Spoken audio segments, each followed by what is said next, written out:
Hi everyone, welcome back again to my YouTube channel. Today we made sardine bread. Very tasty, very yummy. This is actually homemade sardine bread, the best you can ever taste. So the first thing I did was to put 2 teaspoons of yeast in a bowl and add a drop of water. Stir continuously. This is just to test the activeness of the yeast. I stirred it very well to remove lumps, cover it, then set aside.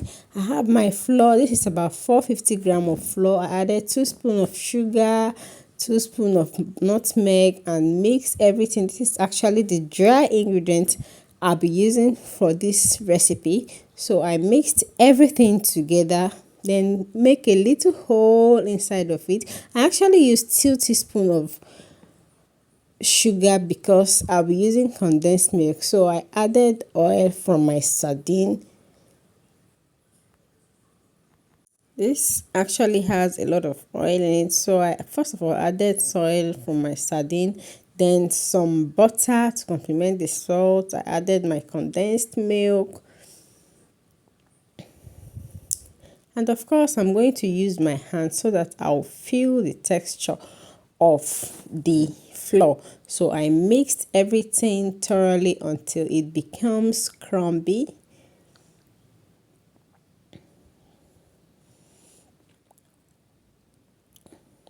I poured my yeast. As you can see, it's already formed bubbles on top of it. So will actually make your flour to rise faster. I added some more water, then I continue to mix it. I'm trying to form a dough of bread from this mixture.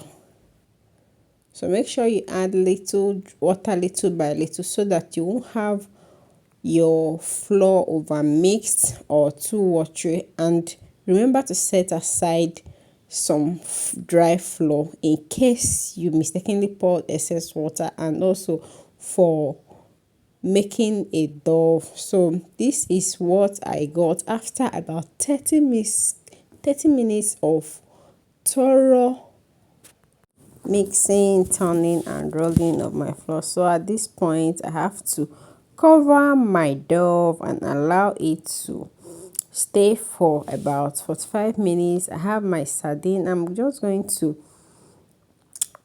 shred it, remove the bones, make pieces and into a tiny bits. You can just do it as you desire, but me, I prefer doing mine in a tiny bits. So in your baking tray, spread your baking sheet, your parchment paper, or whatever you choose to call it, in your oven tray, in your baking tray. You can decide to use baking pan or whatever you choose, but for this recipe I decided to use just my baking tray.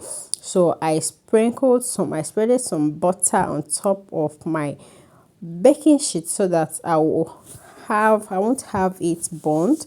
So this is my dough already. After 45 minutes I have to cut it into two and knead thoroughly. This is actually weakening, but I have to do it so that my bread will come out soft and smooth. So I kneaded for about 15 to 20 minutes. Please make sure you sprinkle your dry table with some flour so that you won't have your flour or dough stick to the table. So I have to spread it out with my rolling pin. Then I have to put my fish at the middle of the already flattened dough.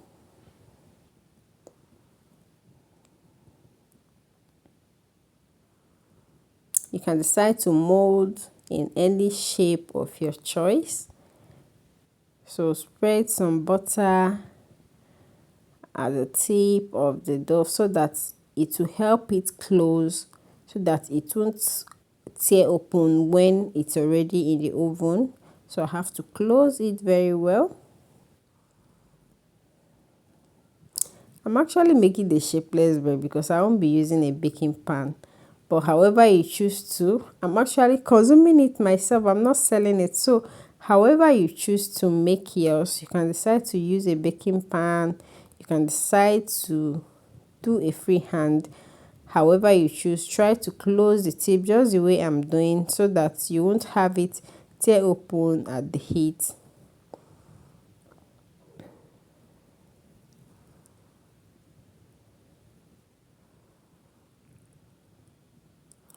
Then I have to spread some butter on top of it so that it won't get burnt when I place it into the oven. I'm actually spreading enough butter because since I'm not using a baking pan, I'm just going to use enough butter to spray enough butter on top of your already rolled bread. Do this until you exhaust your dough. This is my second bread roll, so I'm just going to do the same as I did on the first one.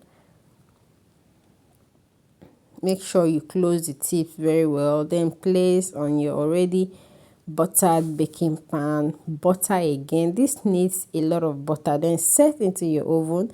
Guys, my yummy sardine bread is ready. Very yummy, tasty and delicious. Come join me, guys. Please like, subscribe and turn the notification bell so that I get notifications whenever I